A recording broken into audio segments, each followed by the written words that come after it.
Yesu anazungumza na wanafunzi wake akisema, amri yangu ndiyo hii, mpendane kama nilivyowapenda ninyi. Hakuna mtu aliye na upendo mwingi kuliko huu, wa mtu kutoa uhai wake kwa ajili ya rafiki zake. Akaendelea mstari wa 16 akasema, si ninyi mlionichagua mimi, bali mimi nimewachagua ninyi, nami nikawaweka mwende mkazae matunda, na matunda yenu yapate kukaa, ili kwamba mumwombalo Baba kwa jina langu awapeni. Tunaona Yesu anazungumza kwa habari ya amri mpya ambayo anaiagiza kwa wanafunzi wake. Na tunapozungumza wanafunzi wa Yesu, sio tu wale 12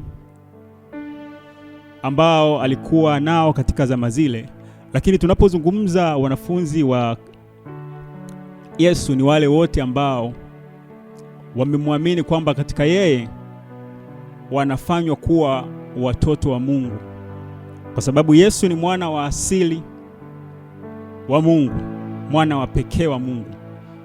Na sisi tunapomwamini yeye na kuwa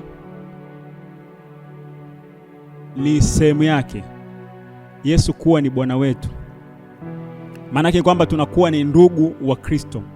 Na tunapokuwa ni ndugu wa Kristo, maana yake ni kwamba tunakuwa ni watoto wa Mungu kwa njia ya Yesu Kristo, kwa sababu tumefanyika ndugu katika Kristo Yesu. Sasa Yesu anawaambia wanafunzi wake kwamba amri mpya anawapa, wapendane kama alivyo wapenda yeye.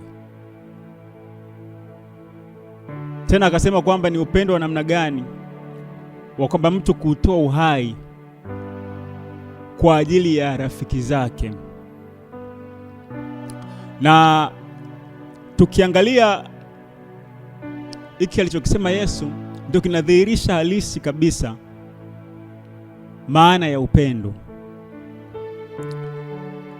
kwamba upendo ni kujitoa nafsi kwa ajili ya faida ya wengine, kwa ajili ya manufaa ya wengine, kwa ajili ya wale ambao unasema unawapenda. Yesu alitoa uhai wake ili sisi tuwe watoto wa Mungu, kwamba alitoa uhai wake ili sisi tusihukumiwe, sababu tulistahili adhabu mbele za Baba yake. Lakini Yesu Kristo aliishughulikia dhambi. Aliishughulikia dhambi, yaani aliishughulikia mauti, kwa sababu adhabu ya dhambi ni mauti. Na inawezekana unasikia siku ya leo ujumbe huu ukafikiri kwamba hauhitaji kuokolewa kwa sababu una kila kitu. Na wako watu wengi katika ulimwengu, anaweza akasema kwamba kwa nini ni mfuate Yesu? Kwa nini ni mfuate Kristo? Pengine kwa sababu nina mali, kwa sababu nina kila ambacho ninakihitaji. Lakini tuelewe kwamba baada ya uhai huu iko hukumu mbele za Mungu, si kwa sababu ya matendo yetu, lakini kwa sababu ya kutokumwamini Mungu. Kutokumwamini Mungu kwa njia ya Yesu Kristo. Unaweza ukawa na kila kitu, ukawa yote unayohitaji katika ulimwengu huu, lakini kosa likawa ni moja tu: kutokumwamini Mungu. Na si tu kumwamini Mungu, lakini kuamini Mungu anatusamehe kwa njia ya Yesu Kristo, ambaye katika yeye tunapokea msamaha wa dhambi, kwa sababu kwa matendo yetu tukiangalia 100% mbele za Mungu akiyapima, hakuna hata mmoja anayeweza kujiokoa kwa matendo yake, lakini kwa njia ya msamaha pekee tunapokea msamaha wa dhambi. Kwa hiyo ndugu, unanisikia leo hii, katika maisha haya ya ulimwengu, ni maisha ambayo tunapita, ni maisha ambayo ya kitambo, lakini kuna wakati, siku moja, matendo yetu yatapimwa mbele za Mungu, lakini wale wenye haki pekee ndio watakaoweza kuokolewa. Wale wenye haki pekee ndio wataweza kuokolewa, na hakuna mtu awezaye kujiokoa mbele za Mungu kwa matendo yake, isipokuwa kuamini kile Yesu Kristo alichokifanya, kwamba katika hiko tunapokea ondoleo la dhambi. Mungu atusaidie sana, tuendelee kumwamini kwa njia ya Yesu Kristo. Na wewe ambaye bado moyo wako haujaamua kuamini msamaha wa Mungu tuupatao katika Yesu Kristo, uamini siku ya leo,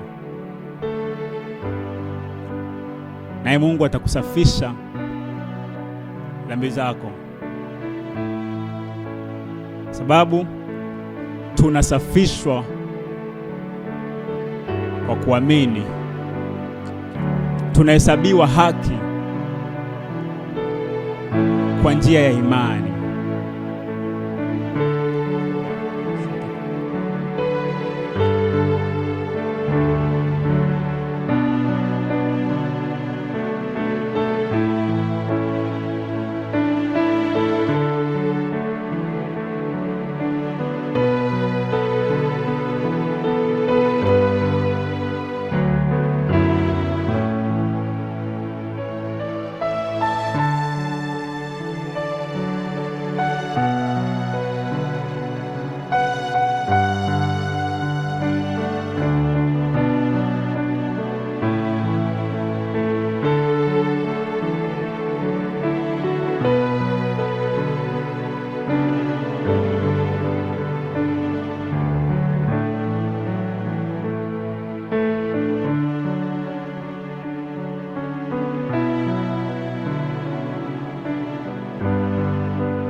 Ninakushukuru Bwana kwa wema wako wewe, unanilinda mchana na hata usiku. Ninachoomba Bwana, sema nami leo, ni siku nyingine tena nikufahamu wewe. Ninakushukuru Bwana kwa wema wako wewe, unanilinda mchana na hata usiku. Ninachoomba Bwana, sema nami leo, ni siku nyingine tena nikufahamu wewe. Ninakushukuru Bwana kwa wema wako wewe, unanilinda mchana na hata usiku. Ninachoomba Bwana, sema nami leo, ni siku nyingine tena nikufahamu wewe. Unanitunza, umehamua niwe mwana wako, waniwezesha kwa jina lako. Ninakuabudu, ndiwe ngome yangu.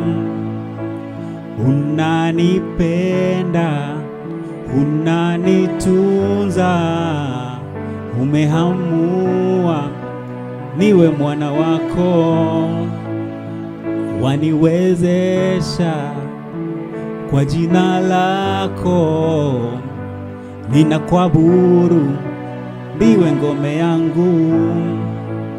Unanipenda, unanitunza, umeamua ndiwe mwana wako, waniwezesha kwa jina lako. Ninakuabudu, ndiwe ngome yangu. Unanipenda